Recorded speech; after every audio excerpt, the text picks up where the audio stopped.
Sesaat lagi Anda akan menyaksikan Apa Kabar Indonesia Pagi, didukung oleh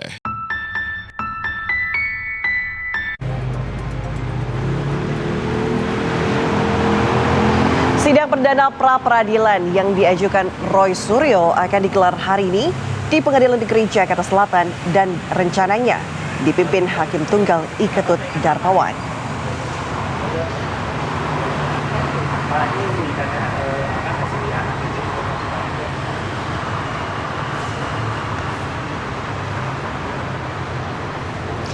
Pemerintah Kabupaten Timor Tengah Utara NTT siap berikan dukungan bagi keluarga Dr. Ica, seorang dokter muda yang tewas bunuh diri akibat depresi pasca dugaan intimidasi dan kekerasan verbal yang dilakukan 3 orang oknum anggota DPRD Timor Tengah Utara dalam menuntut keadilan.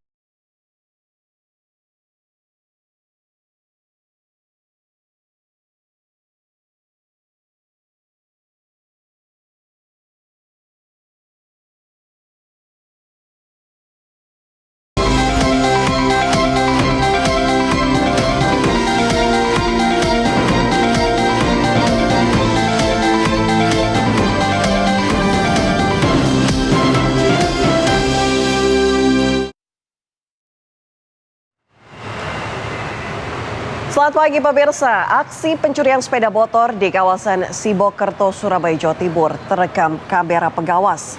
2 pelaku terlihat panik saat warga pergoki aksinya. Upaya pencurian sepeda motor ini dipergoki warga usai sholat subuh saat pelaku hendak membawa kabur motor hasil curian. Kedua pelaku berusaha melarikan diri namun terpojok dan terkepung warga di Jalan Buntu. Pelaku nekat memanjat gerbang yang dipasangi kawat berduri untuk meloloskan diri dari kejaran warga dengan meninggalkan 2 sepeda motor hasil curian. Motor pelaku yang tertinggal di lokasi kejadian telah diamankan oleh petugas Polsek. Diduga motor yang digunakan pelaku untuk beraksi merupakan motor curian di lokasi lainnya.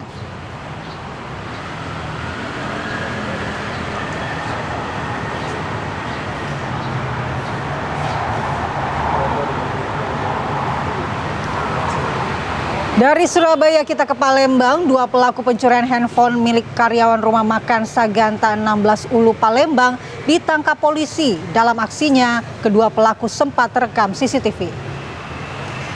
Terlihat pemirsa, 2 pelaku bergegas meninggalkan rumah makan setelah berhasil mengambil handphone milik salah satu karyawan. Tak butuh waktu lama, polisi Polsek Seberang Ulu 2 Palembang yang telah mengidentifikasi wajah pelaku langsung meringkus keduanya di kediamannya masing-masing. Kedua pelaku, yakni Andri Agustoni dan Alvar Rizky, yang belakangan diketahui berprofesi sebagai juru parkir. Kedua pelaku ditangkap tanpa perlawanan.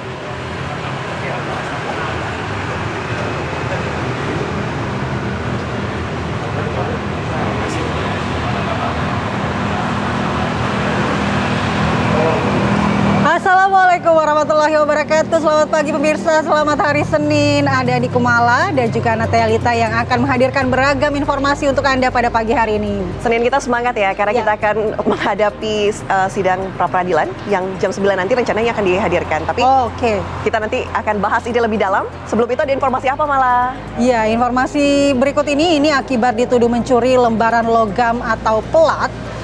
Ada pelaku di Jakarta, karyawan percetakan disekap dan dipasung di kawasan Bungur, Senen, Jakarta Pusat.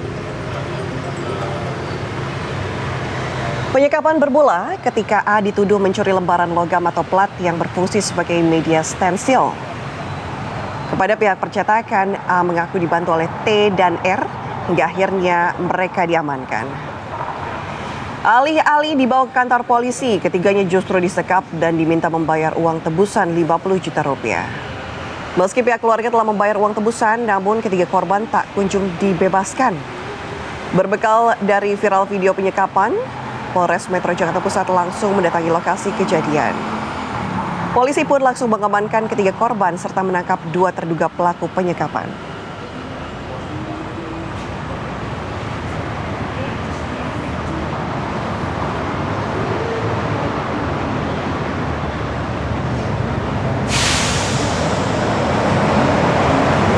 Informasi lainnya pemirsa, kebakaran menghanguskan rumah hunian dan tempat usaha servis jok motor Tempat usaha yang kemudian berisi bahan mudah terbakar membuat api dengan cepat membesar.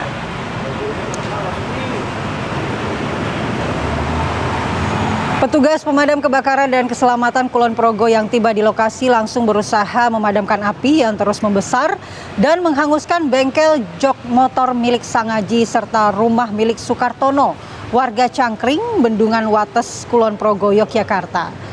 Api diduga berasal dari korsleting arus listrik satu rumah dalam keadaan kosong karena ditinggal pemiliknya. Awalnya warga melihat kepulan asap dan api kecil disusul suara ledakan. Dalam waktu singkat, api langsung membesar dan merambat ke seluruh bangunan.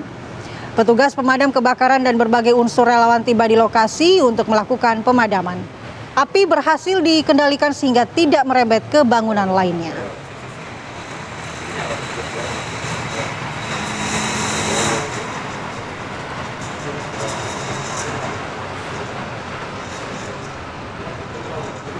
Masih informasi kebakaran, pemirsa, kebakaran melanda bangunan Pondok Pesantren Al-Falah yang terletak di kawasan Dago, Kota Bandung, Jawa Barat. Banyaknya material mudah terbakar membuat kobaran api cepat membesar. Api membakar sejumlah bangunan dalam kompleks pesantren. 14 unit pemadam kebakaran dikerahkan untuk memadamkan api. Proses pemadaman sempat terkendala akses menuju lokasi. Dan meski kerusakan cukup parah, tidak ada korban jiwa dalam peristiwa ini. Sementara itu, penyebab pasti kebakaran masih dalam penyelidikan.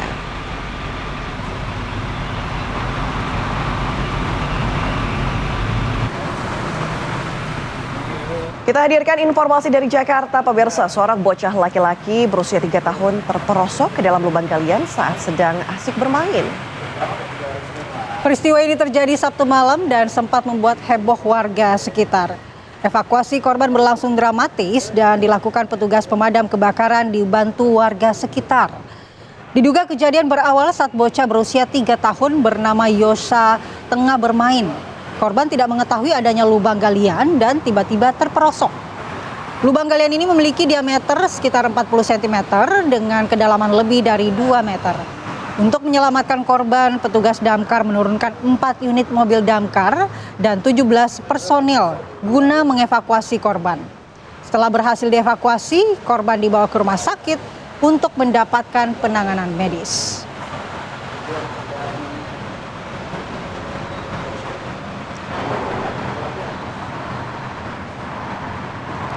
Pemirsa, tetaplah berhati-hati saat berlibur karena ini ada 2 remaja asal Jakarta terseret ombak saat mandi-mandi di pantai wisata Tanah Merah Ciparahu, Lebak, Banten. Ombak ganas Laut Selatan menyeret 2 remaja. Tim SAR gabungan berhasil menyelamatkan salah seorang korban, yaitu Bilal, setelah menyisir garis pantai. Korban Bilal kemudian dilarikan ke sarana medis terdekat. Operasi pencarian dilanjutkan untuk menemukan korban yang bernama Putra. Insiden bermula saat kedua korban datang dalam rombongan berjumlah 9 orang. Tidak lama setelah bermain air, korban berteriak minta tolong karena tergulung ombak. Operasi pencarian untuk korban bernama Putra dilanjutkan tim SAR gabungan. Jenazah korban kemudian ditemukan pada lokasi yang berjarak 200 meter dari titik kecelakaan.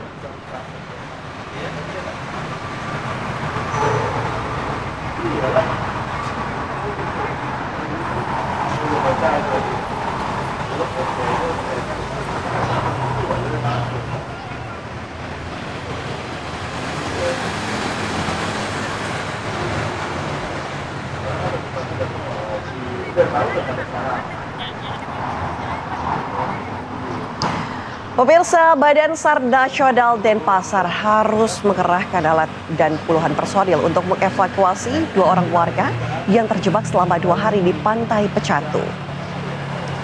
Akibat nekat menyusuri pinggiran tebing di Pura Uluwatu, Kabupaten Badung, Bali, 2 orang warga harus dievakuasi tim Basarnas Denpasar dari dasar jurang setinggi 100 meter.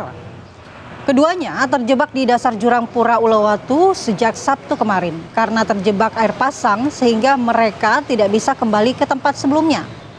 Lantaran petugas menerima laporan pada malam dan jarak pandang di lokasi kejadian terbatas, tim Basarnas akhirnya melakukan evakuasi terhadap kedua warga tersebut pada Minggu pagi.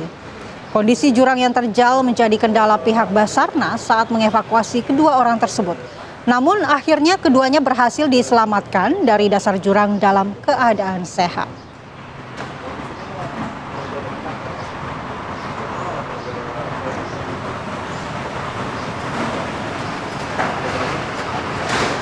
Kita bergeser ke Tuban, pemirsa, sebuah truk bermuatan batu kapur melaju ugal-ugalan di jalur Ring Road Kabupaten Tuban, Jawa Timur. Aksi berbahaya tersebut terekam kamera warga dan viral di media sosial. Terlihat truk oleng beberapa kali hingga beberapa muatan batu kapur jatuh ke tengah jalan. Selain itu, muatan truk terlihat melebihi kapasitas bak kendaraan. Selain melanggar aturan kapasitas muatan, tumpahnya batu kapur ke jalan bisa membahayakan keselamatan pengguna jalan lainnya.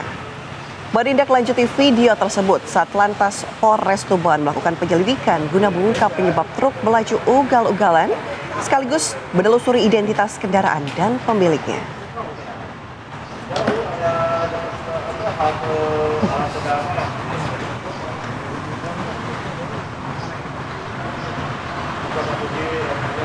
Kalau hari Senin kan biasanya macet-macetan ya. Kita langsung saja tanya kepada Brigadir Treslinda dari NTMC Polri yang akan mengabarkan langsung dari wilayah Jakarta Selatan. Brigadir Treslinda, laporan Anda silakan. Ya baik, terima kasih Mala dan juga Andi di studio. Kami akan menunjukkan secara real time kondisi arus lalu lintas terkini di mana memang pada aktivitas pagi kawasan Pancoran ini sudah mulai terlihat adanya peningkatan volume kendaraan seperti yang terlihat saat ini. Arus kendaraan dari arah Tebet yang akan lurus ke arah Kuningan baru saja lepas dari antrian traffic light. Kemudian memang kalau kita melihat untuk antrian di belakang traffic light kendaraan dari Pasar Minggu dan juga Depok ini sudah mulai mengalami peningkatan volume kendaraan. Hal ini bisa kita lihat dengan antrian di belakang traffic light ini mencapai 200 meter ke belakang. Kami harapkan Anda juga dapat mengikuti arahan serta petunjuk petugas kami yang berada di lapangan untuk mengatur jalannya arus lalu lintas. Sementara untuk arus lalu lintas dari arah Cawang yang akan lurus mengarah ke Semanggi untuk saat ini juga masih mengalami perlambatan di antrian traffic light. Kemudian kendaraan dari arah Saharjo yang akan mengarah ke arah Pasar Minggu juga saat ini sudah mulai terlihat adanya peningkatan volume kendaraan, dominasi kendaraan sepeda motor juga kendaraan minibus. Kami harapkan Anda untuk selalu mengikuti rambu serta marka yang ada di kawasan ini. Memang kawasan Pancoran ini cukup ramai dengan aktivitas masyarakat yang berlalu lalang. Ini perlu diantisipasi agar selalu menjaga jarak aman serta jaga batas kecepatan kendaraan Anda untuk mewujudkan lalu lintas yang aman dan juga lancar.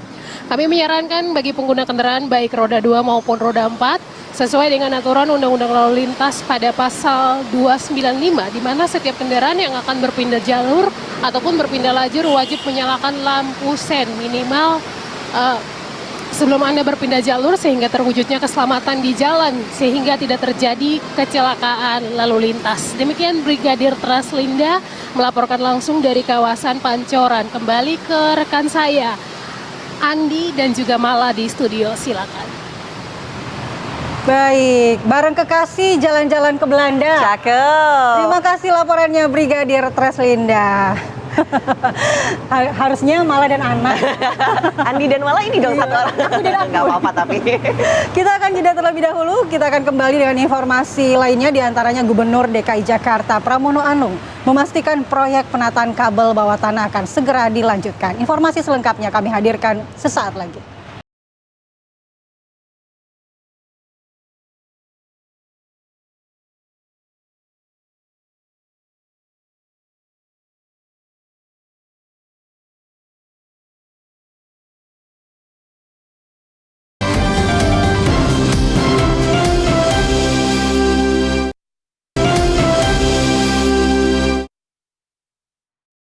Apa kabar Indonesia Pagi? Pemirsa, Presiden Prabowo Subianto hadir dalam acara penutupan Sarasehan Kebangsaan Konvensi Sains, Teknologi, dan Industri Indonesia 2026. Dalam kesempatan ini, Presiden Prabowo menerima daftar usulan hingga pertanyaan dari para profesor yang hadir dalam forum tersebut. Presiden menegaskan mendukung kebebasan akademik, kampus menjadi ruang bebas dalam beradu gagasan hingga inovasi yang berujung kontribusi untuk bangsa dan negara. Prabowo mengatakan sama sekali tidak keberatan kerap bertemu dengan para kalangan akademik. Prabowo pun berencana pertemuan dengan para guru besar dan rektor dapat dirutinkan setiap bulan.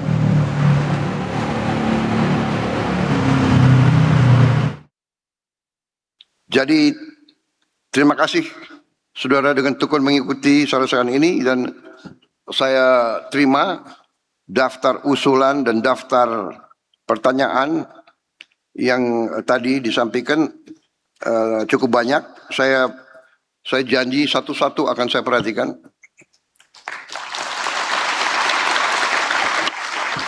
Saudara-saudara, jangankan usul dari profesor, usul dari anak di desa yang sampai langsung ke saya lewat TikTok atau lewat, saya segera tindak lanjut, saudara. Ya karena saya berkeyakinan bahwa kesulitan itu harus dihadapi. Kesulitan harus dihadapi. Dan kita harus berani menghadapi kesulitan.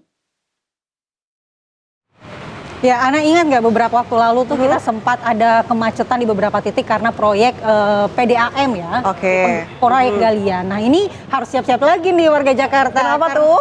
Karena Gubernur Jakarta Pramono Anung memastikan proyek penataan kabel bawah tanah akan segera dilanjutkan.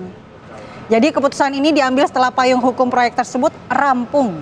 Oke, Pramono juga menyatakan bahwa Pemprov DKI Jakarta telah berkoordinasi dengan kontraktor untuk segera mengeksekusi pemindahan kabel udara ke bawah tanah.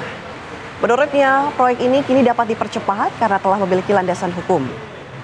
Percepatan pendataan kabel juga menjadi respon atas insiden kabel menjuntai yang menyebabkan seorang siswa SMA berinisial NAE tewas dalam kecelakaan di Kebayoran Baru, Jakarta Selatan 18 Juni lalu. Ini bahaya sekali ya, memang kabel-kabel menjuntai tidak hanya menyebabkan tewas, tapi kecelakaan lalu lintas juga terjadi. Ada truk yang sempat menabrak kabel menjuntai. Semoga ya masyarakat berarti harus sabar-sabar aja ya, demi keselamatan kita juga.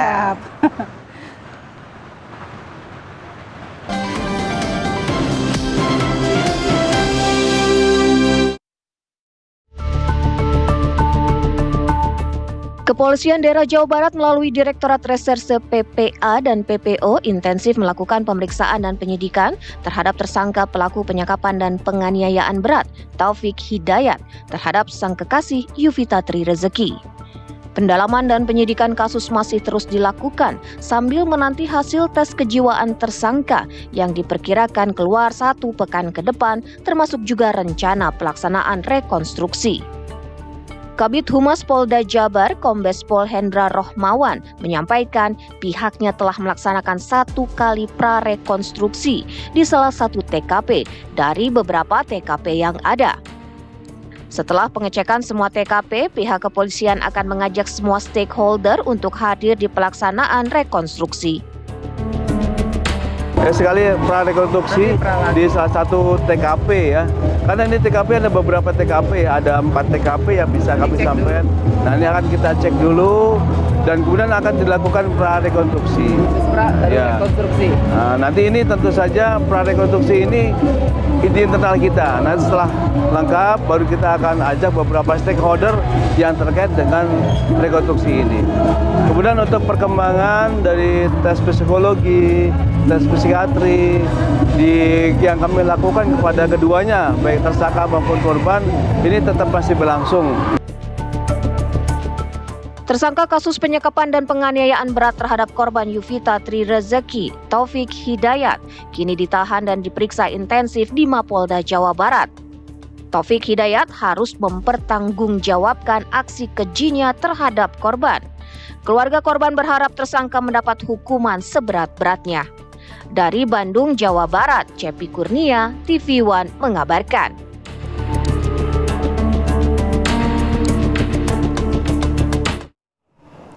Pemirsa, pemerintah Kabupaten Timor Tengah Utara NTT siap berikan dukungan bagi keluarga Dr. Ica. seorang dokter muda yang tewas bunuh diri akibat depresi pasca dugaan intimidasi dan kekerasan verbal yang dilakukan 3 orang oknum anggota DPRD Timur Tengah Utara dalam menuntut keadilan atas kematian keluarga mereka. Kematian Dr. Eliza Prinsila Utami atau Dr. Ica yang tewas bunuh diri akibat depresi diduga pasca mendapatkan tindakan intimidasi dan kekerasan verbal dari 3 oknum anggota DPRD. Bupati Timur Tengah Utara Yosef Valentinus Kebo datang dan melayat ke rumah duka Dr. Ica. Kedatangan Bupati TTU untuk memberikan ungkapan bela sungkawa atas kematian Dr. Ica yang semasa pendidikan meraih gelar dokter dibiayai Pemkab TTU berupa beasiswa. Di hadapan Bupati TTU, ayahanda Dr. Ica geram dan kecewa. Pemkab akan memberi dukungan penuh bagi pihak keluarga untuk mengambil langkah hukum atas kematian Dr. Ica.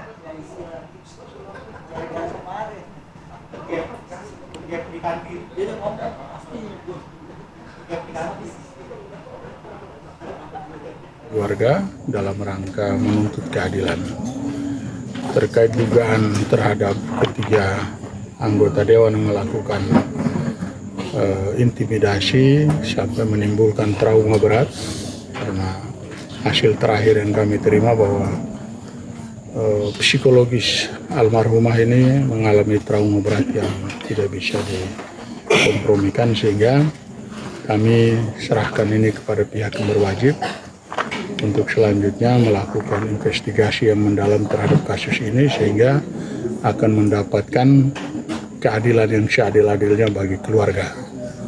Dr. Ica ini adalah buah dari TTU, kita beasiswakan sampai dengan kemudian menjadi dokter dan kemudian tugas di TTU.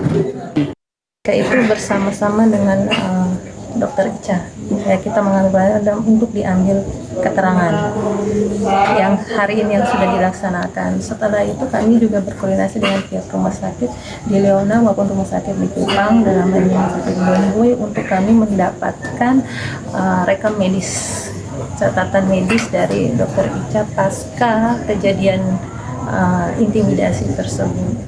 Pemirsa, Dr. Ica Pakayendoni adalah seorang dokter muda yang mendedikasikan hidupnya sebagai seorang dokter jaga di instalasi gawat darurat Rumah Sakit Leona, Keva Menado, Timur Tengah Utara, Nusa Tenggara Timur.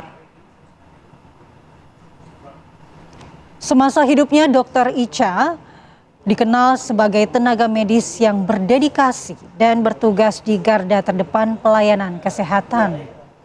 Dr. Ica sangat berkomitmen pada profesinya dan selalu menjalani prosedur medis sesuai dengan standar operasional, serta memiliki etika profesi dengan baik dan benar dalam melayani pasien.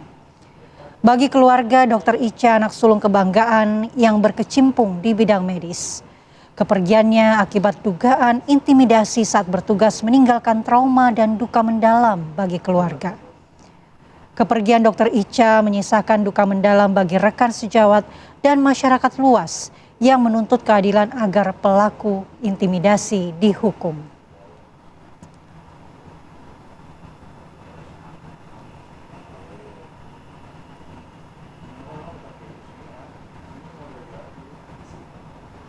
Dan untuk mengetahui perkembangan kasus ini dan untuk mendalaminya, kita akan bergabung dengan keluarga Dr. Ica. Sudah terhubung dengan Fabi Banase, paman Dr. Ica, dan juga Dr. Tiara, adik dari Dr. Ica. Selamat pagi Pak Fabi dan juga Dr. Tiara. Selamat pagi pemirsa TV One dan apa kabar Indonesia? Ya, pertama-tama kami segenap kru TV One sekali lagi mengucapkan turut berduka cita atas meninggalnya Dr. Ica, dan agar kasus ini clear di publik kami akan menanyakan beberapa hal. Pak Fabi dan juga Dr. Tiara, sebenarnya keluarga ini apakah mengetahui adanya intimidasi tersebut? Apakah Dr. Ica sebelumnya pernah bercerita kepada keluarga? Kami baru mengetahui setelah ada kejadian tanggal 13. Ya, dari mana informasi itu Pak Fabi? Baik, saya izin menjawab. Jadi untuk informasinya sendiri, memang dari almarhumah itu langsung menelpon kepada ayah saya dan langsung menjelaskan di telepon bahwa terjadi intimidasi di ruang instalasi gawat darurat, di mana pada saat itu sekitar pukul 20.30 dan pada saat itu walaupun diintimidasi, kemudian almarhumah ini tetap menjalankan profesinya, melakukan kegiatan jaga malam walaupun sambil menangis. Kemudian karena orang tua juga merasa cemas dan juga merasa khawatir, maka di pukul 12 malam itu orang tua langsung bergegas menuju ke tempat kerja dari dokter. Oke, Dokter Tiara, boleh dijelaskan bentuk intimidasi yang didapatkan oleh Dokter Ica mendiang seperti apa? Baik, jadi untuk bentuk intimidasinya itu memang secara verbal. Nah, untuk pernyataan yang mereka berikan itu, di situ memang ada 3 anggota DPRD, satunya perempuan dan juga 2-nya itu laki-laki. Nah, untuk pernyataannya yang pertama itu, mereka mengatakan bahwa kamu ini tidak tahu saya siapa. Saya ini punya jabatan, saya punya peran, saya mampu untuk mencopot jabatan Anda sehingga Anda tidak bisa menjadi dokter lagi. Kemudian untuk yang oknum perempuan ini, dia langsung dengan gagahnya menyatakan bahwa panggil wartawan, Anda tidak tahu saya siapa, catat nama saya. Seperti itu. Iya. Dokter Tiara, sebenarnya apa penyebab oknum anggota DPRD ini melakukan intimidasi atau membentak Dokter Tiara pada waktu itu? Apakah dianggap pelayanannya tidak memuaskan atau seperti apa? Baik, jadi memang bentuk intimidasinya itu karena mereka itu merasa yang satu mereka punya jabatan, kemudian yang kedua ketika Dokter Ica itu sudah melakukan sesuai SOP, bahkan sudah berkonsultasi dengan expert yaitu Dokter Tri Maharani terkait pemberian antivenom, namun menurut mereka itu yang dilakukan Dokter Ica adalah tidak sesuai. Maka dengan itu mereka menyatakan bahwa mereka itu orang yang berkuasa dan mampu untuk mencopot jabatan dari Dokter Ica sendiri. Oke, intimidasi ini berlangsung berapa lama, Dokter Tiara? Untuk bentuk intimidasinya itu selama Dokter Ica melaksanakan tugas jaga malam. Kemudian yang selanjutnya itu setelah itu kan Dokter Ica terkulai lemas, kemudian akhirnya diopname. Dan kembali ke Kupangnas, selama itu juga ada bentuk-bentuk teror berupa telepon dari nomor-nomor baru yang tidak diketahui, sehingga itu menambah perasaan depresi yang dirasakan oleh almarhumah ataupun Dokter Ica. Iya, Dokter Tiara, berapa lama sebenarnya rentang waktu? Apakah itu berhari-hari, berbulan-bulan, intimidasi yang dilakukan bahkan setelah Dokter Ica ini pulang ke rumah? Baik, untuk intimidasinya itu memang pada saat jaga malam. Nah, tadi saya lupa untuk menyampaikan, dan juga intimidasinya itu berupa penunjukan. Jadi langsung menunjuk kepada kedua bola mata kakak saya ataupun almarhumah. Jadi untuk catat nama saya punya kuasa untuk melepaskan jabatan Anda, seperti itu. Oke, untuk bukti-bukti mungkin rekaman CCTV atau keterangan saksi ini sudah diberikan kepada pihak kepolisian atau seperti apa? Baik, untuk bukti-bukti saat ini sementara di tangan penyidik, dan informasi terbaru pagi ini Polres Timur Tengah Utara sudah melakukan surat untuk memanggil 3 anggota DPRD tersebut untuk diambil keterangan, dan barang bukti itu ada 2 unit HP dan 1 surat wasiat. Surat wasiat seperti apa, Pak Fabi? Surat wasiat itu sementara ini di tangan penyidik, namun saat itu penyidik tunjukin ke saya, jadi isi surat wasiatnya mengatakan bahwa almarhumah dokter itu mau kembali ke Timur Tengah Utara untuk praktik. Dia masih trauma melihat 3 orang itu. Kedua itu cukup dia menjadi korban, dia mengampuni 3 anggota DPRD itu, tapi tidak dengan kelakuan mereka, dan meminta untuk proses hukum itu tetap dilanjutkan. Cukup Ica menjadi korban agar tidak ada lagi Ica-Ica yang lain menjadi korban arogansi penguasa lokal. Ya, Pak Fabi, lalu sejauh ini apakah oknum-oknum anggota DPRD itu tidak pernah lagi berkomunikasi dengan pihak keluarga? Apakah mengirimkan atau mengucapkan permintaan maaf? Untuk saat ini Ketua DPRD TTU sudah melayat bersama Ketua DPC PKB dan unsur pimpinan Wakil Ketua DPRD TTU. Sedangkan untuk 3 oknum itu hingga saat ini belum terkonfirmasi. Malahan sebelum kejadian ini mereka tetap menyangkal, tidak mengintimidasi korban, tetapi mereka hanya nada tinggi dengan korban. Oke, lantas harapan dari pihak keluarga agar mungkin kasus ini bisa dibuka secara objektif, tidak hanya bertumpu pada dugaan saja, seperti apa Pak Fabi, Dr. Tiara? Jadi jadi harapan keluarga pertama, kita minta agar proses sidang di Badan Kehormatan DPRD itu berlangsung transparan, terbuka untuk umum, sehingga biar publik juga, apalagi ini sudah menjadi atensi nasional, sehingga publik juga turut mengawal proses sidang dugaan kode etik di Badan Kehormatan DPR di Kabupaten TTU. Kedua, kami tetap tindak lanjut untuk proses pidananya. Baik, ya, terima kasih Pak Fabi. Dr. Tiara sudah bergabung sama kami di Apa Kabar Indonesia Pagi. Kami juga harapkan agar proses hukum berjalan secara objektif, begitu ya Pak ya. Selamat pagi. Terima kasih. Apa Kabar Indonesia Pagi akan kembali saat lagi, pemirsa, dengan informasi di tengah pesatnya pembangunan ibu kota, masih ada warga yang menjalani kehidupan dalam bayang-bayang bahaya setiap hari, yaitu warga yang tinggal di permukiman bantaran rel kawasan Pejompongan, Jakarta Pusat. Kami hadirkan laporan langsungnya saat lagi.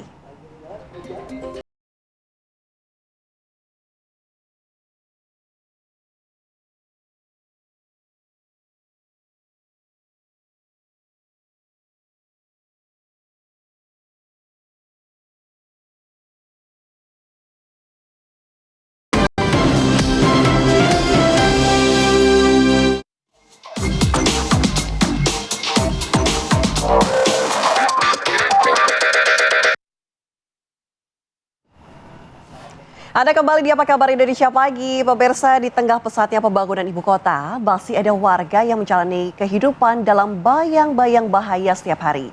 Yaitu warga yang tinggal di permukiman bantaran rel di kawasan Pejompongan, Jakarta Pusat. Suara lantang klakson dan deru kereta yang melintas dengan kecepatan tinggi menjadi bagian dari kehidupan sehari-hari warga di permukiman bantaran rel Pejompongan.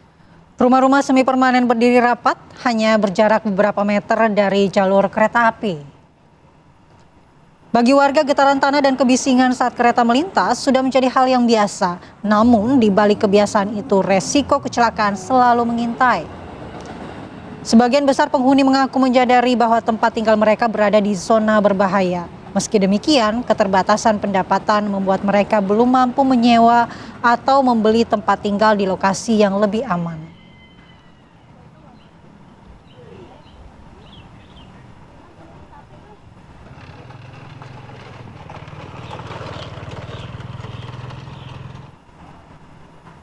Dan untuk mengetahui bagaimana sebenarnya kondisi di pemukiman di bantaran rel kereta api tersebut, kita bergabung dengan Faisal Rinaldi yang sudah berada di lokasi. Faisal, berapa banyak sebenarnya warga yang tinggal di sana saat ini?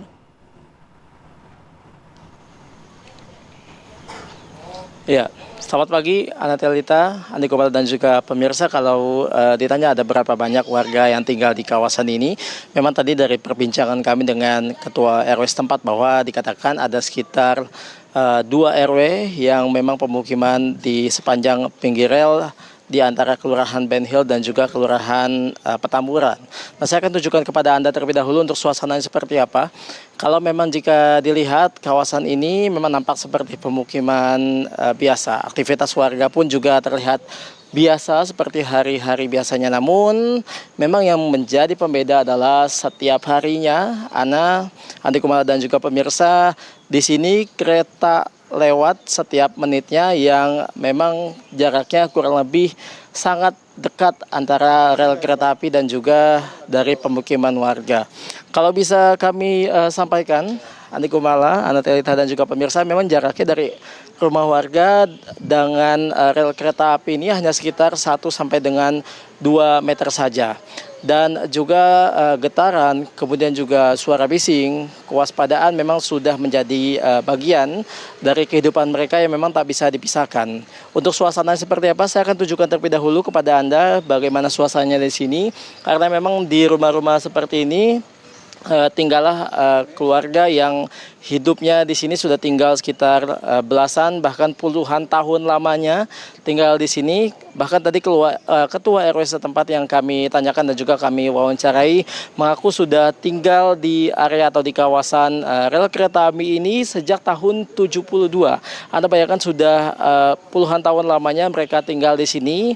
Dan untuk sebagian masyarakat, untuk warga memang jika mendengar tinggal di pinggir rel kereta api ini tentu terdengar beresiko. Namun bagi mereka ataupun keluarga yang tinggal di sini bertahan memang bukanlah hanya sekedar mengabaikan bahaya saja. Namun memang mereka tidak mempunyai pilihan. Anatelita, Andi Kumala dan juga pemirsa, mereka tidak mempunyai pilihan untuk memiliki tempat tinggal lain atau tempat tinggal yang bisa dikatakan aman. Untuk suasananya kami akan tunjukkan terlebih dahulu pemirsa. Untuk rumah-rumah yang ada di sini, ada sekitar puluhan rumah atau tempat tinggal yang ditempati warga. Seperti yang tadi kami sampaikan, belasan hingga puluhan tahun lamanya tinggal di sini. Dan di balik rumah-rumah yang sederhana seperti ini, memang tinggallah mereka keluarga, anak-anak, dan juga warga yang memang beraktivitas untuk bertahan hidup dan juga mencari pencarian yang memang tidak bisa dikatakan aman begitu, karena tempat ini Anda bisa lihat jarak antara depan rumah mereka dengan rel kereta api hanya sekitar 1 sampai dengan 2 meter saja. Beberapa menit sekali, Anatelita, Andi Kumala dan juga pemirsa, tadi sejak pagi hari kami di sini sampai dengan saat ini memang ketika kereta lewat, ini getaran cukup terasa, hembusan anginnya, kemudian juga suara bisingnya. Memang ini sudah menjadi bagian dari kehidupan mereka yang memang tidak bisa dipisahkan. Dan kemudian dapat kami informasikan pula, Anatelita, Andi Kumala dan juga pemirsa, memang dari cerita warga yang tadi kami wawancara dan juga kami temui di sini, memang di kawasan ini menunjukkan bahwa di baliknya padatan pemukiman yang berdiri di pinggir rel atau di bibir rel kereta api ini memang terdapat banyak sekali keluarga yang setiap harinya hidup dengan kewaspadaan. Namun memang dari beberapa cerita tadi yang kami wawancara dan juga kami berbincang dengan mereka, memang alhamdulillah memang sampai dengan saat ini belum ada kejadian-kejadian yang tidak diinginkan, baik itu kecelakaan ataupun yang lain-lain, karena tadi sudah disampaikan oleh Ketua RW yang berbincang dengan kami bahwa setiap warga yang di sini memang sudah menjadikan kewaspadaan sebagai kehidupan sehari-hari mereka.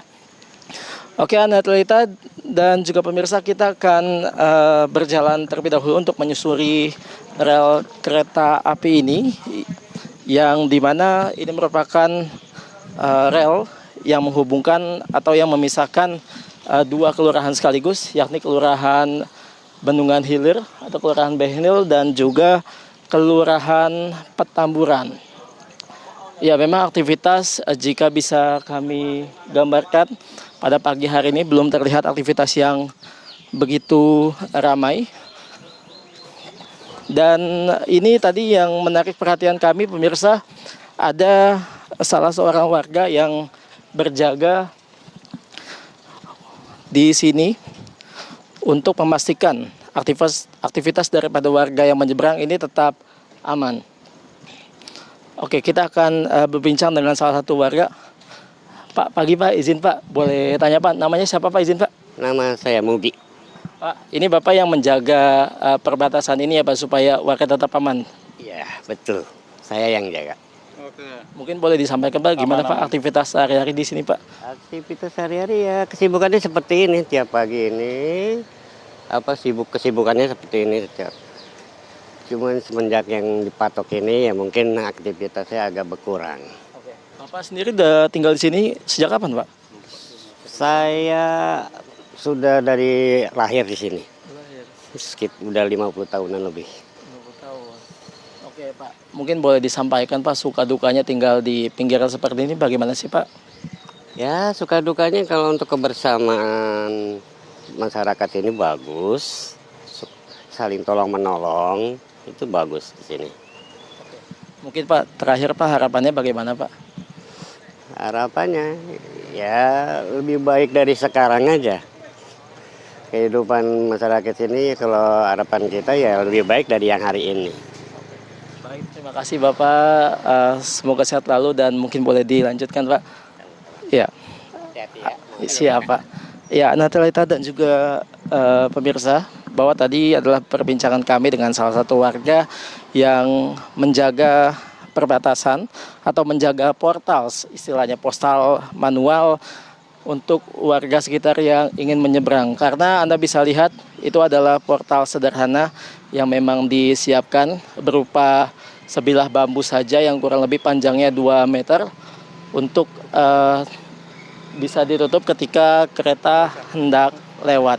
Dan Bapak inilah yang memang bersiaga dan juga menjaga portal tersebut ketika kereta hendak lewat maka akan ditutup. Nah ini memang tadi sudah disampaikan oleh Bapak yang tadi kami wawancarai, kereta sebentar lagi lewat. Anda bisa lihat di sebelah kiri saya. Ini sebentar lagi kereta akan melintasi pemukiman warga di sini yang memang jaraknya ini sangat-sangatlah dekat. Natalita, Andi Kumala dan juga pemirsa yang kurang lebih hanya sekitar 1 sampai dengan 1,5 meter saja.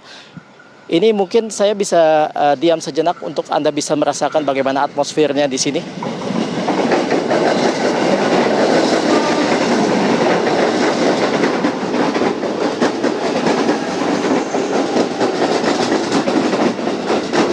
Ya, seperti inilah yang memang dirasakan oleh warga di sini setiap harinya.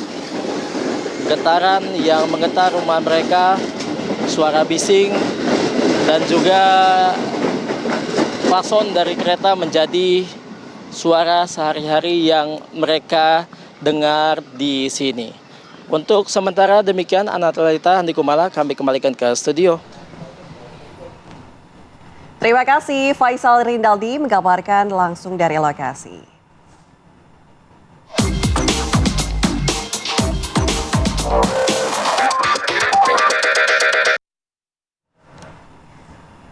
Pemirsa, kami ajak Anda jeda terlebih dahulu. Saya jeda, kami kembali dengan informasi pra-peradilan yang diajukan oleh Roy Suryo akan digelar pada hari ini di Pengadilan Negeri Jakarta Selatan. Sesaat lagi informasinya di Apa Kabar Indonesia Pagi.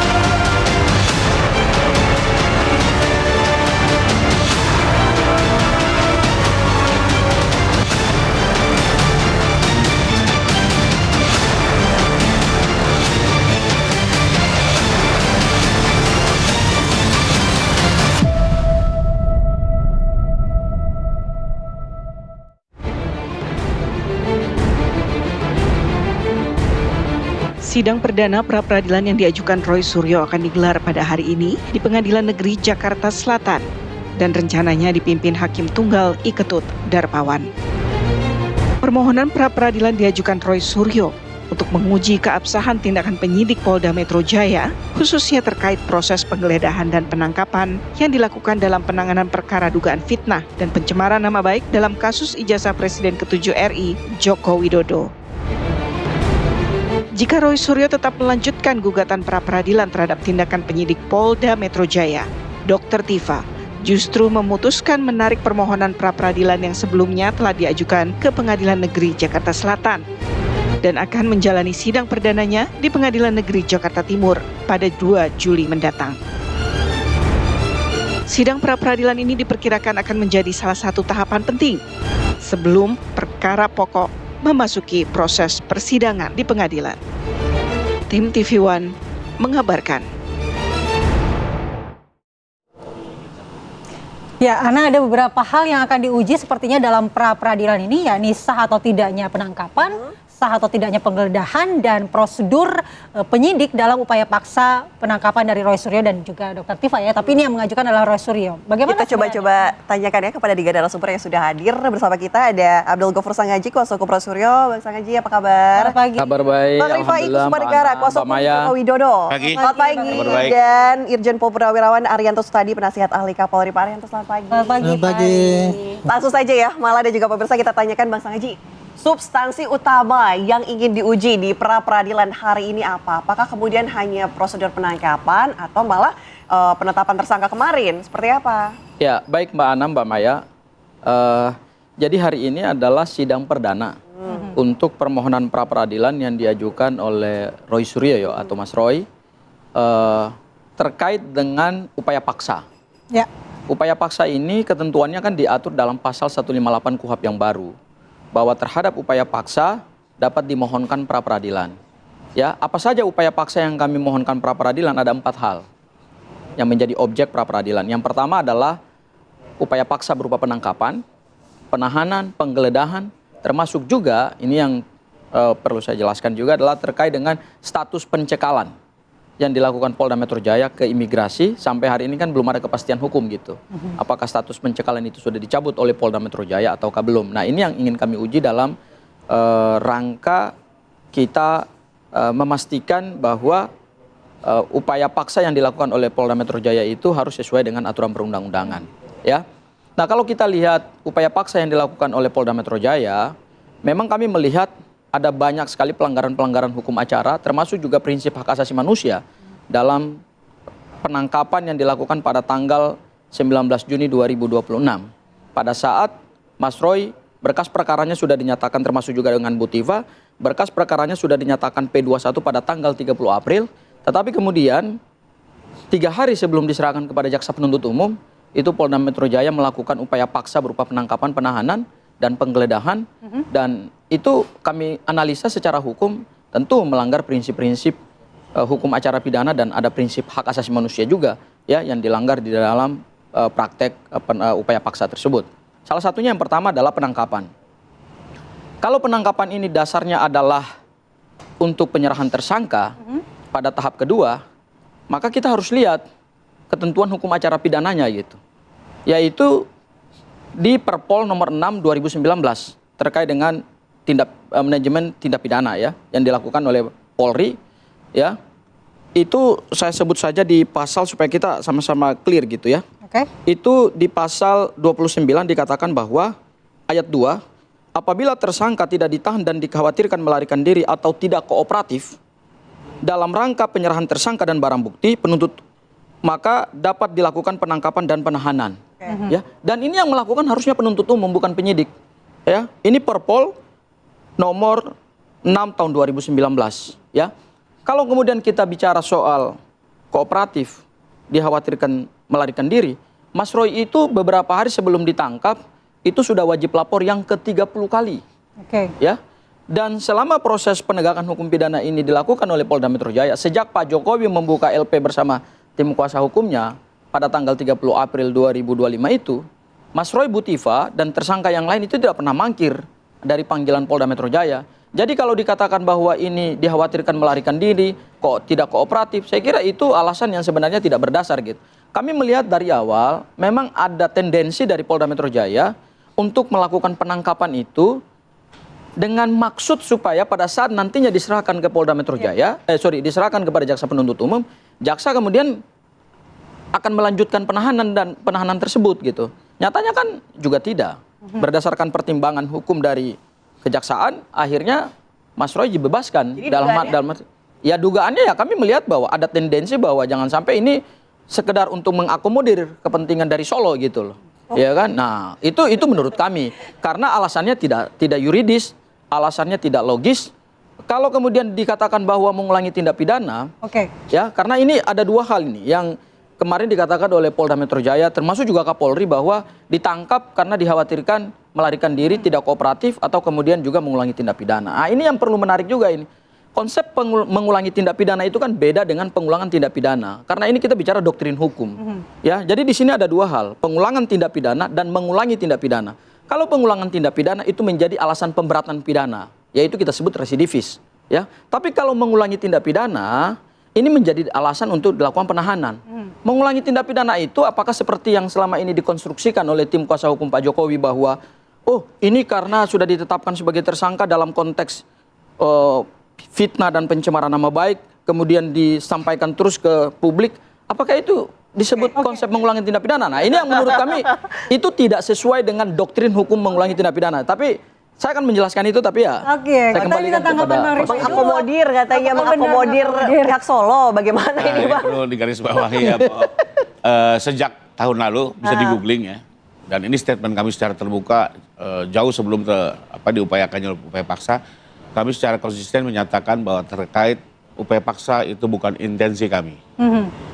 Karena kami tahu betul itu kewenangan penuh dari penegak hukum terkait dan itu hanya bisa dilakukan untuk kepentingan tugas dan perannya. Misalnya penyidik melakukan penahanan untuk kepentingan penyidikan. Jaksa melakukan penahanan untuk kepentingan penuntutan. Jadi tidak bisa untuk variabel di luar itu. Karena itu kami tidak pernah mempersoalkan itu. Bahkan kami kadang melihat adanya penahanan bisa jadi backfire. Contohnya, ini kan sidang ini kan 100 saksi lebih saksi ya. Kalau ada penahanan biasanya sidang itu akan tergopoh-gopoh cepat. Sehingga saksi tidak akan deep diperiksa, tidak akan dalam ya. Sementara kami ingin sekali saksi kami betul-betul didalami agar masyarakat betul-betul persepsinya berubah ya. Atau bisa tahu betul apa yang terjadi. Jadi kami nggak ada intensi ke sana. Itu hanya kecurigaan tidak berdasar. Artinya tidak begitu senang juga dengan adanya penahanan? Ini bukan soal bicara senang atau tidak. Kami tidak melihat itu menjadi bagian perhatian kami karena itu tugas penyidik. Kami juga nggak bisa bilang nggak boleh ditahan, nggak bisa juga. Karena yang menjalankan ini kan penyidik, penuntut umum. Kok kami intervensi? Kok mencampuri tugas mereka? Intensi kami hanya satu, agar segera perkara disidangkan, persoalan ijazah ini clean and clear dan Pak Jokowi bisa dipulihkan keadilannya. Hanya itu. Ya karena itu menurut saya agak di luar konteks ya soal penahanan. Nah, cuma kami mau sedikit menanggapi aja terkait pra-peradilan yang ini menjadi perhatian kami.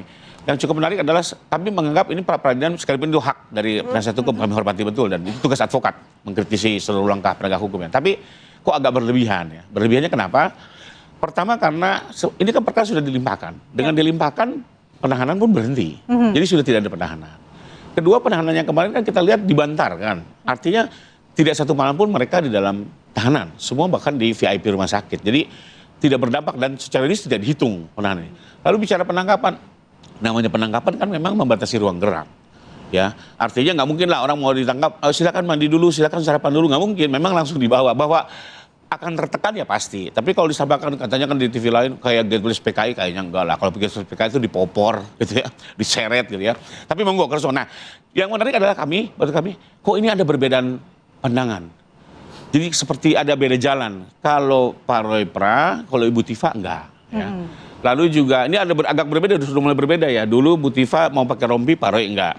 Sekarang pra yang satu tidak. Termasuk sekarang tim penasihat hukum juga sudah berbeda nih. Yang Anda baca dari perbedaan itu apa? Sudah ada perbedaan jalan di antara mereka berdua untuk menyelesaikan perkara ini. Nah, satu hal yang penting adalah berdasarkan pasal 163. Ini dugaan kami ya. Tadi kan dugaan Solo, boleh juga saya duga. Ini hanya strategi untuk mengulur pemeriksaan pokok perkara. Karena di KUHP baru pasal 163, dengan adanya pra, maka pemeriksaan pokok perkara dihentikan. Nah, ini sepertinya udah beda strategi juga nih antara Bu Tifa dengan Pak Roy ya. Bu Tifa disorong dulu untuk bersidang, Pak Roy di belakang. Jadi kami melihat ini hanya strategi-strategi ya, sah saja ya. Cuma paling tidak kami melihat bukan betul-betul mau apa, karena soal penahanan sudah selesai. Oke, tahan di situ dulu. Bang Bayu, silakan ditanggapi. Pak Bayu, apakah benar ingin mengulur waktu? Ya, oke, berbeda dong. Kami tidak mengulur waktu. Berdasarkan ketentuan KUHP yang lama, memang begitu perkara pokok naik ke persidangan, maka semua upaya pra-peradilan secara otomatis gugur. Nah, kita sekarang masuk di dalam rezim hukum pidana baru, yang kita sebut dengan KUHP dan KUHP baru. Nah, di dalam rezim hukum pidana baru tadi yang sudah di-spill oleh rekanku Bang Rifai, pasal 163 huruf P, bahwa ketika terdakwa mengajukan pra-peradilan, maka pokok perkaranya harus dihentikan untuk sementara atau ditunda. Ya, jadi kami tidak ada strategi untuk menunda pokok perkara, tetapi konsekuensi hukumnya memang demikian gitu loh.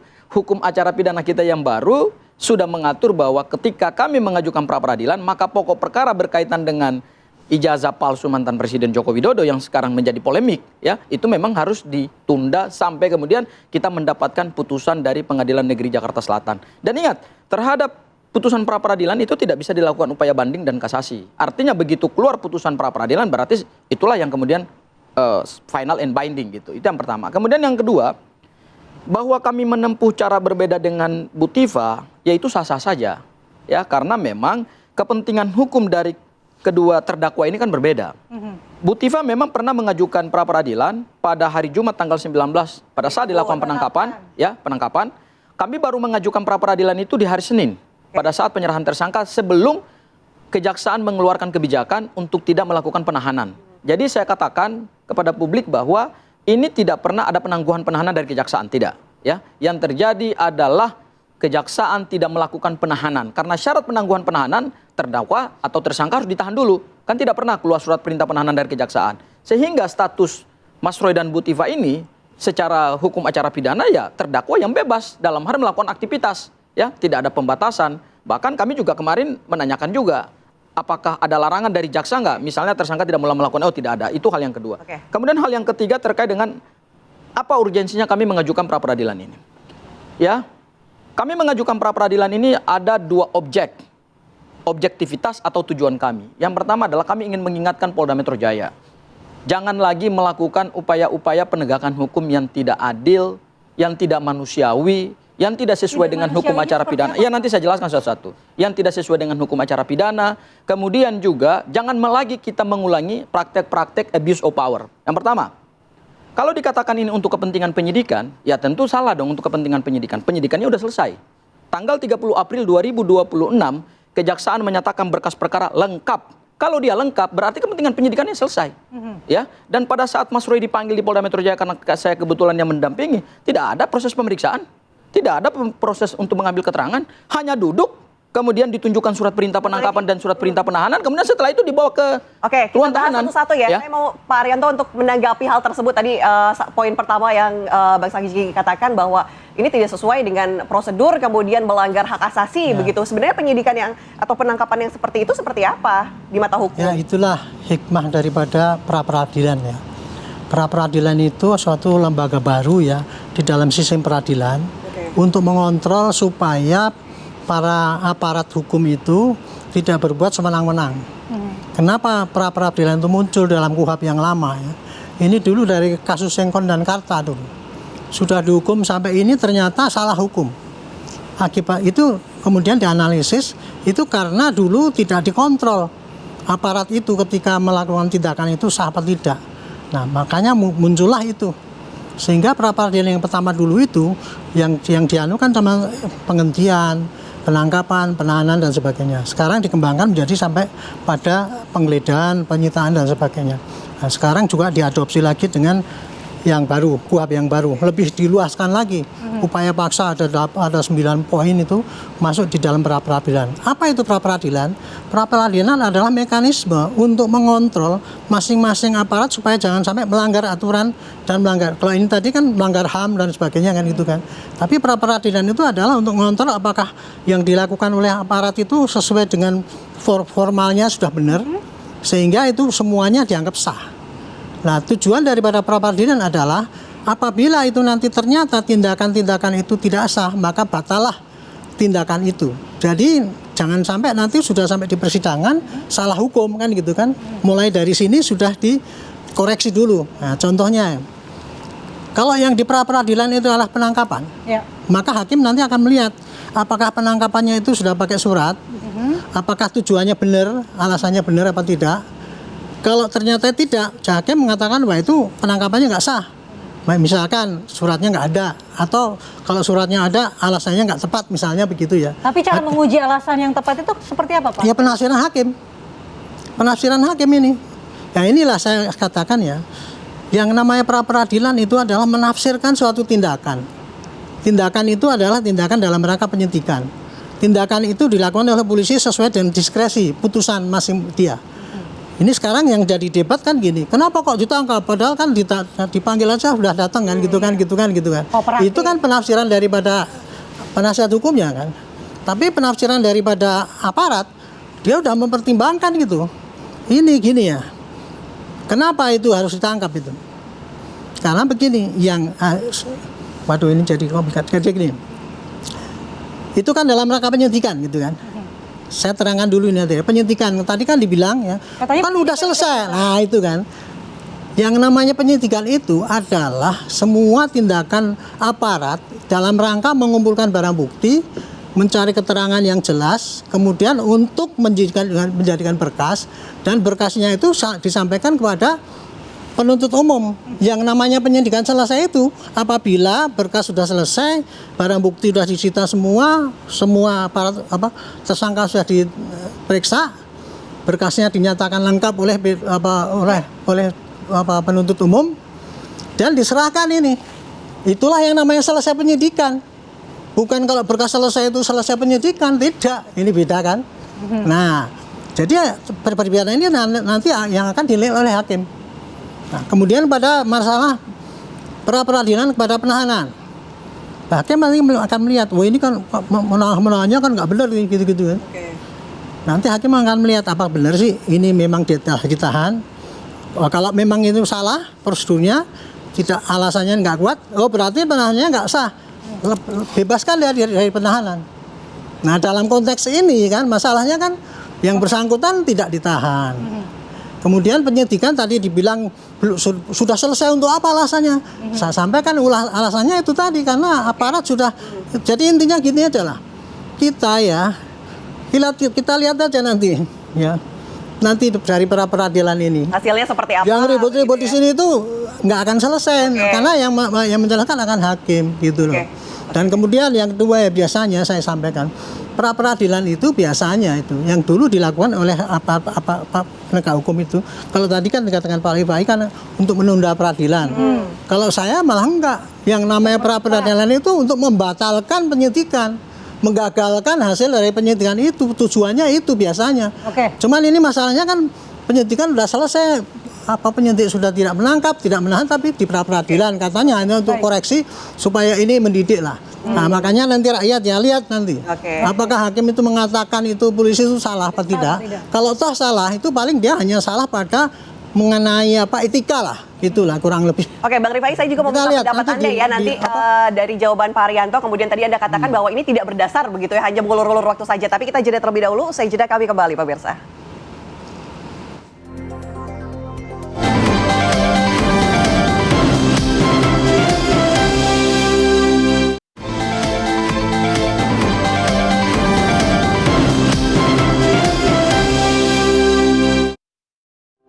Ada kembali di Apa Kabar Indonesia Pagi, kami lanjutkan dialog. Bang Rifai, pertanyaan tadi, setelah tadi Anda katakan tidak berdasar, memperlambat proses hukum, kemudian ada beberapa poin juga yang disangkakan oleh Bang Sangaji. Anda melihatnya seperti apa? Kemudian ditambah dengan tadi informasi dari Pak Arianto begitu ya, mengenai penangkapan tersebut, ada proses-prosesnya seperti apa? Sebenarnya ini hanya sesuai dengan pribadi masing-masing begitu, tapi keputusannya nanti dari hakim. Anda melihatnya seperti apa?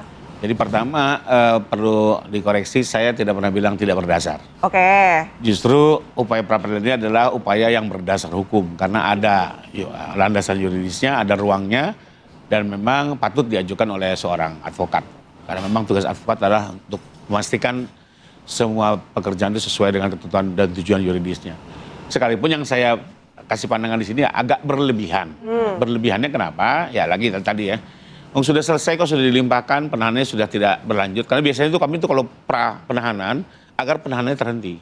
Biasanya seperti itu, makanya diperintahkan untuk segera mengeluarkan dari tahanan. Nah ini udah keluar Koropo gitu kan. Kedua, yang saya bilang tadi, penahanannya nggak dijalani kok, faktanya dibantarkan gitu ya. Maksudnya di rumah sakit gitu ya, tidak ada kerugian material gitu ya. Itu yang kedua, terus yang ketiga, justru kalau kami melihat selama ini penyidik tuh sangat akomodatif kepada para tersangka gitu ya, sampai penyidikan setahun lebih. Tapi ya monggo kalau itu mau diupayakan. Yang menarik buat kami justru, kenapa kami bilang berlebihan, dan ternyata kami sependapat, gitu. Bu Tiva kan tidak melakukan. Ya. Artinya juga di antara tersangka sudah ada dua pendapat berbeda, satu ambil, satu enggak. Mungkin juga Bu Tiva berpandangan sama, berlebihan juga ya. Dengan tetap menghormati lah upaya yang dilakukan ya.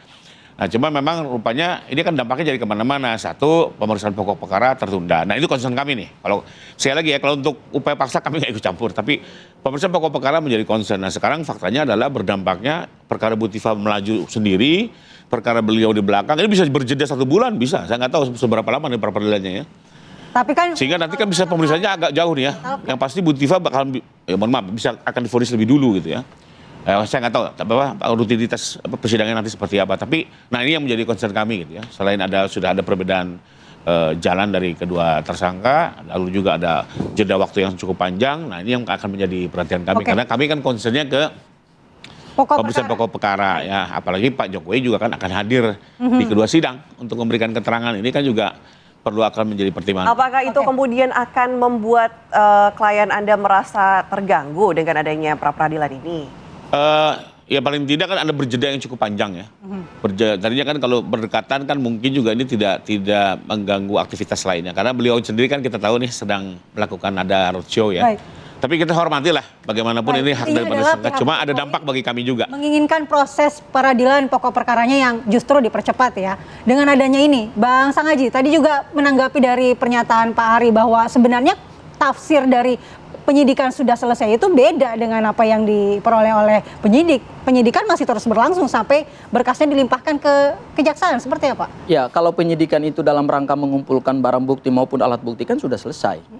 Ya, tadi seperti disampaikan Pak Arianto, penyidikan itu tujuannya adalah untuk mengumpulkan barang bukti dan alat bukti guna menemukan tersangka supaya peristiwa menjadi terang. Itu kan sudah selesai, tinggal kemudian tahap 2. Ya kan, penyidikan itu berhenti untuk mengumpulkan bukti itu setelah berkasnya dinyatakan lengkap karena tidak ada lagi kepentingan untuk mengumpulkan bukti maupun barang bukti. Ya kan, tinggal kemudian penyerahan tersangkanya aja. Itu yang disebut dengan tahap 2. Oke ya Mbak. Hal yang kedua adalah terkait dengan lembaga pra-peradilan. Lembaga pra-peradilan ini bukan lembaga baru seperti yang tadi disampaikan oleh Pak Arianto. Ini lembaga yang sudah diatur dalam KUHP lama.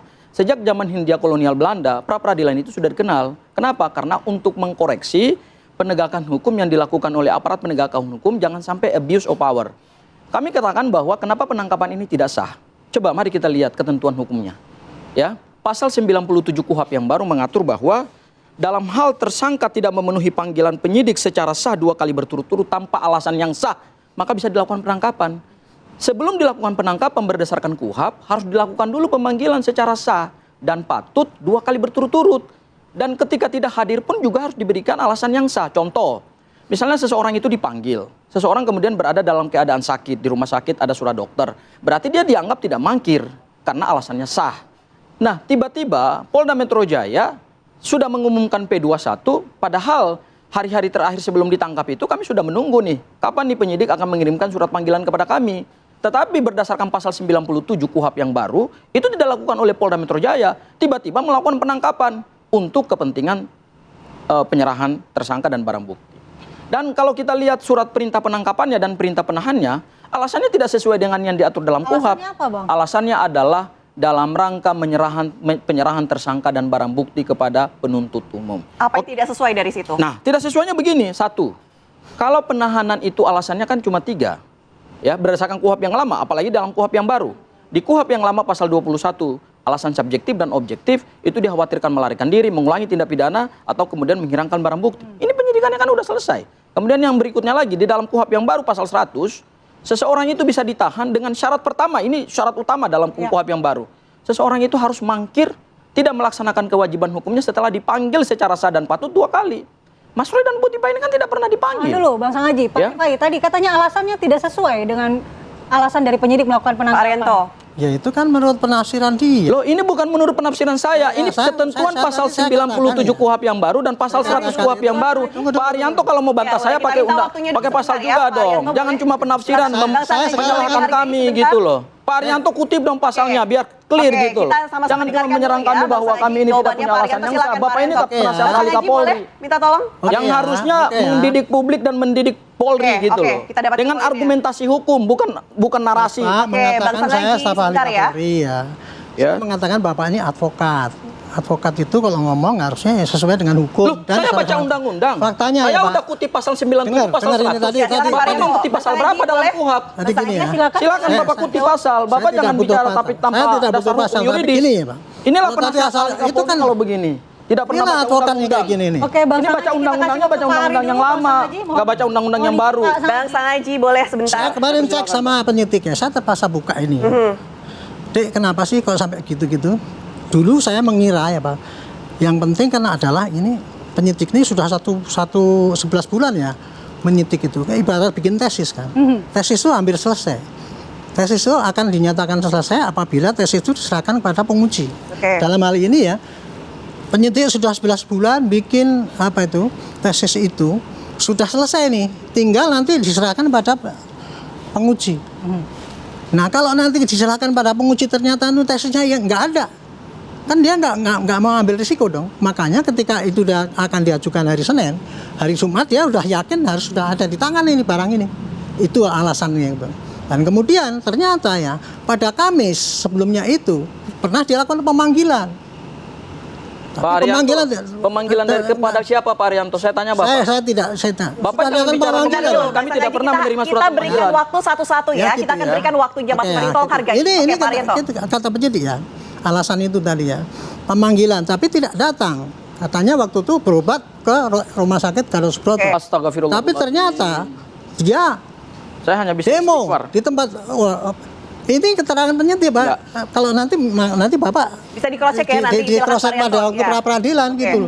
Kan saya nyatakan kenyataan ini bukan gini ya. Saya penasihat ahli bukan membela polisi. Polisi yang salah enggak sama sekali, demi Tuhan tidak. Saya hanya meluruskan inilah yang dikerjakan oleh polisi ya. Apakah dia itu sesuai dengan hukum apa tidak, itu tugas saya. Kalau polisi salah, saya bilang polisi goblok, salah ngomong goblok.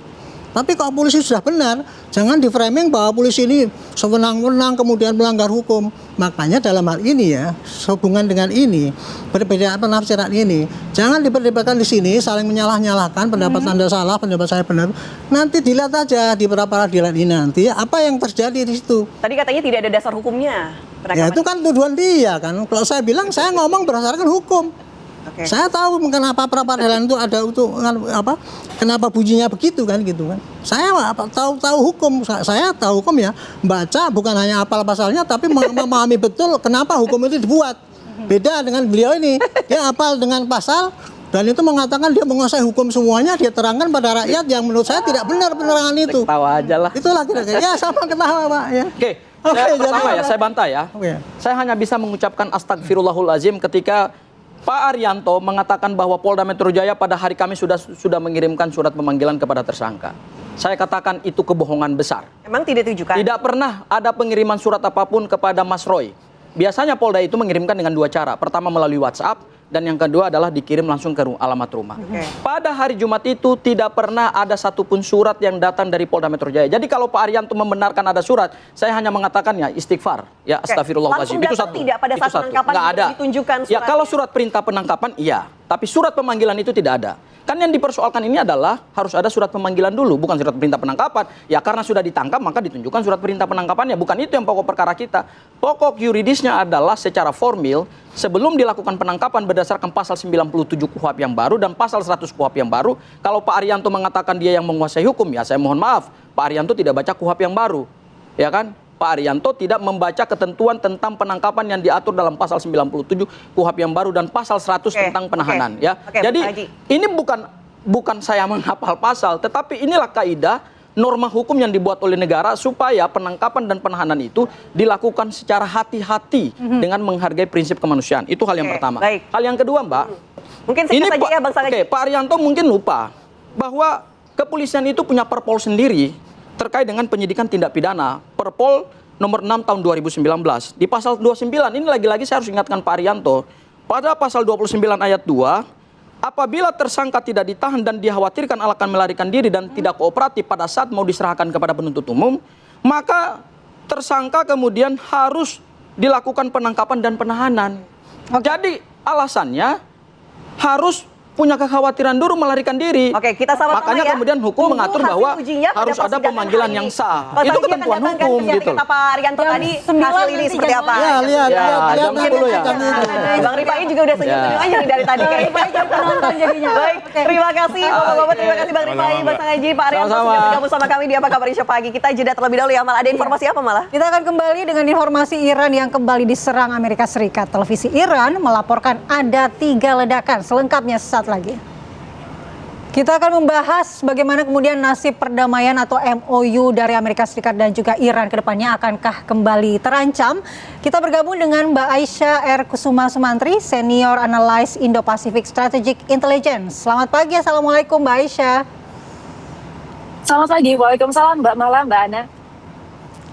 Ya Mbak Aisyah, kalau melihat perkembangan terakhir, siapa sebenarnya yang lebih dahulu mengubah status quo? Apakah memang ini murni pelanggaran kesepakatan atau MOU ini memang multitafsir sehingga masing-masing pihak ini merasa paling benar? Ya betul, kalau kita lihat sebenarnya dalam perjanjian itu selalu ada istilah ya, the devil is in the detail. Tapi permasalahannya di dalam perjanjian ini memang ada beberapa kalimat yang ambigu terkait masalah pengaturan Selat Hormuz. Amerika Serikat ini tentu saja menyalahkan Iran karena mengandalkan sebenarnya klausal dari pasal pertama ya terkait penghentian seluruh kegiatan militer di kawasan Selat Hormuz dengan Iran ya. Sementara Iran sendiri ini mengandalkan sebenarnya pasal 5 yang sebenarnya multitafsir. Jadi ada perbedaan pendapat di antara Amerika Serikat dan Iran terkait bagaimana pasal ini diinterpretasikan. Untuk Amerika Serikat, mereka menganggap bahwa Selat Hormuz ini akan secara otomatis terbuka setelah MOU-nya ditandatangani. Dan kemudian perdamaian ya di Selat Hormuz itu akan ensure dengan syarat bahwa Iran ini tidak lagi kemudian melakukan aktivitasnya di kawasan Selat Hormuz. Permasalahannya, hal ini diinterpretasikan berbeda sama Iran. Ya, baik Selat Hormuz ini dapat terbuka, ya Selat Hormuz ini bisa digunakan oleh kemudian fasilitas pelayaran, akan tetapi kemudian Iran ini akan tetap memegang kontrol dan kemudian koordinasi akan safe passage di Selat Hormuz.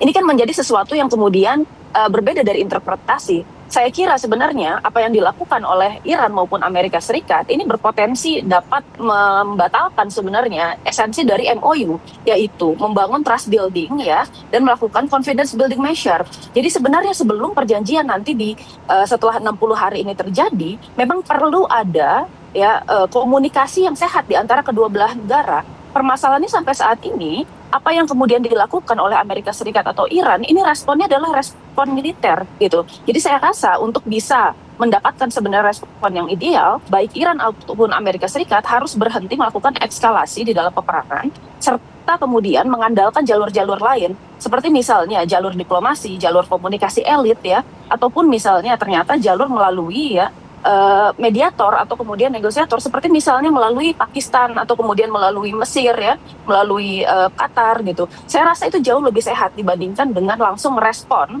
segala sesuatu atau kemudian potensi pelanggaran dengan cara-cara yang militer.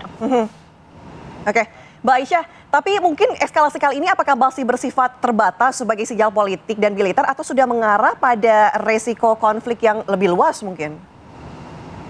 Ya, terima kasih Mbak Malana. Ini menarik ya. Kalau kita lihat, sebenarnya Amerika Serikat sendiri saya kira tidak akan mampu mengekskalasi konfliknya lebih dari ini. Kenapa? Karena pertama kita lihat bahwa War Power Resolution ini sudah ditandatangani oleh Kongres di Amerika Serikat, sehingga secara otomatis sebenarnya Donald Trump ini harus menarik kembali pasukan Amerika Serikat dari kawasan Iran dalam kurun waktu kurang lebih 60 hari. Itu juga kenapa dari MOU kemarin batas waktu dalam penandatanganan itu adalah 60 hari. Nah kemudian yang kedua kita lihat juga bahwa Amerika Serikat ini sebenarnya kesulitan dari segi dana karena tambahan yang kemarin kita tahu diajukan awalnya 200 miliar US dollar dan sekarang kemudian ada penambahan tidak sebesar itu, mungkin sekitar 80 miliar US dollar ini tidak disetujui oleh Kongres karena ini yang kita sebut sebagai war of the purse ya, atau perang dompet gitu ya. Jadi pada akhirnya saya kira Amerika Serikat ini harus mau tidak mau melakukan respon yang secara terbatas gitu. Jadi tidak mengekskalasi perangnya seperti apa yang terjadi di tanggal 28 Februari kemarin, tetapi menjaga sebenarnya agar ya ada batas threshold di mana kemudian Amerika Serikat ini bisa menekan. Nah, yang ditakutkan oleh pihak Iran adalah Amerika Serikat ini nantinya akan berusaha untuk menimpa ya perjanjian yang sudah disepakati di dalam MOU ini dengan perjanjian lain, seperti apa yang dilakukan di dalam kasus Lebanon. Ya, jadi ada kemudian kesepakatan di antara pemerintah Israel dan kemudian pemerintah Lebanon. Dan sekarang kemudian kan baru beberapa hari yang lalu juga kita ketahui ada perjanjian lain yang dilakukan di atas perjanjian tersebut. Karena Amerika Serikat ini sadar betul bahwa apa yang dilakukan di Selat Hormuz, di dalam MOU tersebut gitu ya, itu sebenarnya tidak menguntungkan Amerika Serikat. Hampir 14 poin, termasuk diantaranya adalah poin nuklir yang diinginkan dan diklaim sebagai tujuan strategis Amerika Serikat, itu sebenarnya tidak menguntungkan karena sudah sempat dibicarakan di dalam JCPOA gitu. Baik.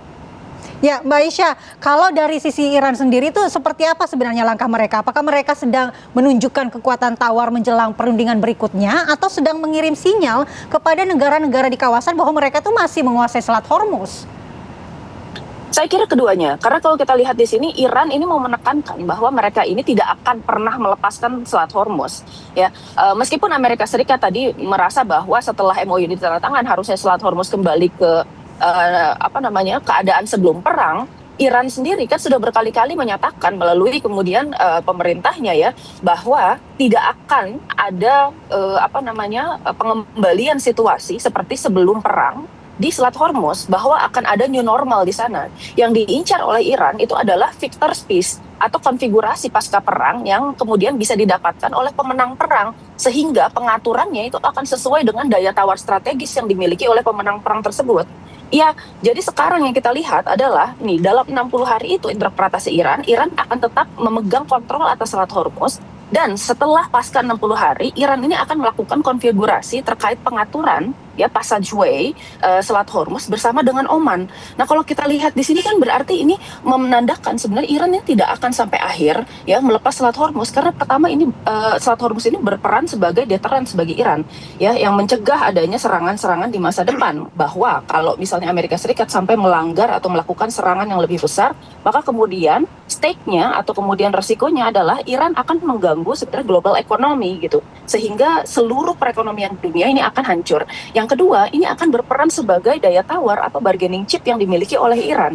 Nah, ini kan merupakan sesuatu yang dapat ya dipegang terus oleh Iran selama kemudian negosiasi ini berlangsung ke 60 hari ke depan gitu. Terutama ketika membicarakan tentang faktor-faktor kritikal seperti misalnya faktor nuklir ya, yang menjadi kemudian simbolis kemenangan bagi Amerika Serikat. Nah, yang menariknya kan Iran ini berusaha untuk melakukan strategi decoupling. Tidak apa-apa kemudian dia memegang kontrol ya sekarang, meskipun sekarang semua kapal bisa lewat, tetapi permasalahannya dia mau menunjukkan sebenarnya bahwa ya dia tetap bisa menutup sebenarnya Selat Hormuz apabila terjadi koersif diplomasi seperti yang dilakukan oleh Amerika Serikat pada negosiasi kedua dan kemudian saat ini gitu. Jadi kita lihat sebenarnya dinamikanya masih seperti itu, Mbak Mala dan Mbak Ana. Baik, terima kasih Mbak Aisyah sudah bergabung sama kami di Apa Kabar Indonesia Pagi.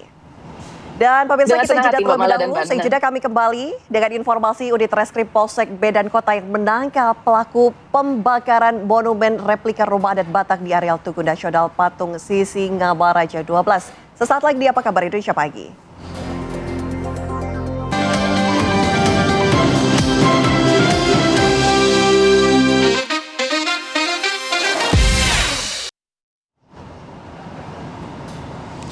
Pemirsa, Unit Reskrim Polsek Medan Kota menangkap pelaku pembakaran monumen replika rumah adat Batak di areal Tugu Nasional Patung Sisingamangaraja 12.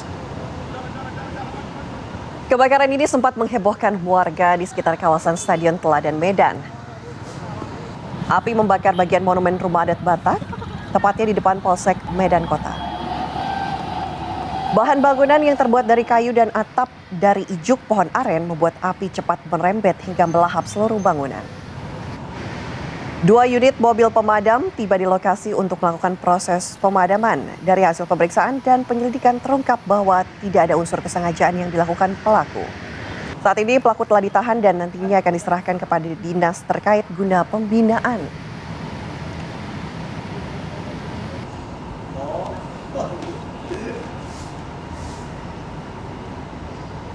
Informasi lainnya untuk Anda, pemirsa, akibat dituduh mencuri lembaran logam atau plat, 3 karyawan percetakan disekap dan dipasung di kawasan Bunggur, Senen, Jakarta Pusat.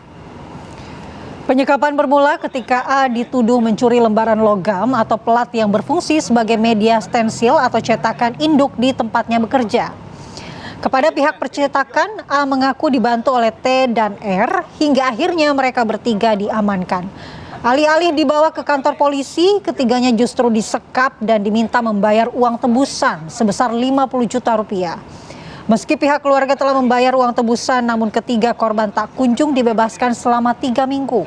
Hingga video penyekapannya pun viral di media sosial. Berbekal dari viral video penyekapan yang telah tersebar luas, Polres Metro Jakarta Pusat langsung mendatangi lokasi kejadian. Hasilnya, polisi menemukan ketiga korban tengah berada di dalam satu ruangan dengan kondisi tangan terikat. Polisi pun langsung mengamankan ketiga korban serta menangkap 2 terduga pelaku penyekapan dan langsung membawanya ke Polres Metro Jakarta Pusat. 3 orang, inisial A, T, R, sedang disekap dengan menggunakan gelang atau piringan, kemudian dirantai.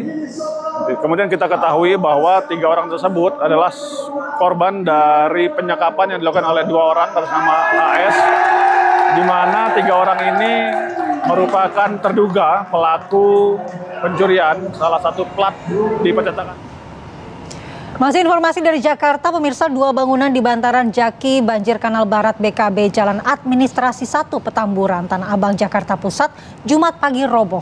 Diduga bangunan tak kuat menahan deras air hujan yang terjadi beberapa hari belakang.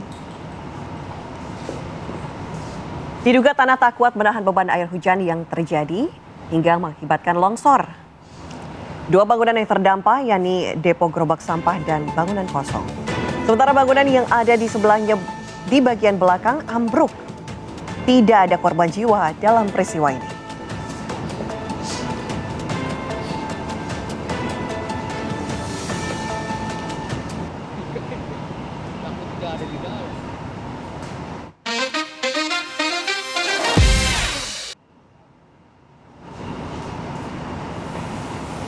Ya, informasi tadi juga ya, Mala dan juga pemirsa, menutup jumpa kita di Apa Kabar Indonesia pagi ini. Saya Natelita. Saya Niko Mala, terima kasih perhatian Anda. Sampai jumpa besok pukul 6.30 waktu Indonesia Barat.